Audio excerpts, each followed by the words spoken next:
Hayotimizda shunday ne'matlar bor. Ular bebaho va qayta topib bo'lmas. Vaqt u juda qimmatli. Ammo ko'pincha uning qadrini bilmaymiz. Oltinga teng vaqtimizni xudo-behudaga sarflaymiz. Mana bu kichik qurilma qancha vaqtimizni o'g'irlaydi? Undan ko'ra shaxsiy rivojlanishimiz, har daqiqadan unumli foydalanishimiz unumliroq, foydaliroq ekanligini yaxshi bilamiz. Vaqt isrofi shu bo'lsa kerak aslida. Salomatlik.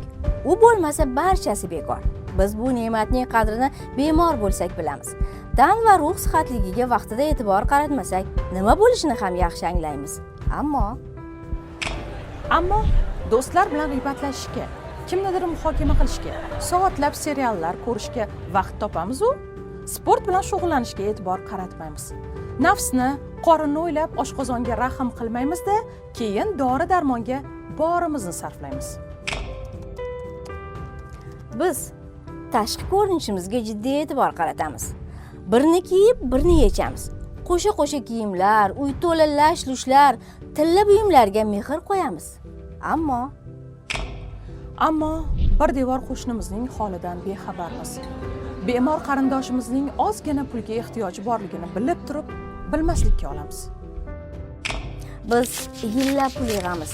Farzandlarimizga kitob olib berishga, bilimlarini mustahkamlashga pul qizg'onamiz. Ammo borimizni bir kunda, bir necha soatlarda sarflab yuboramiz.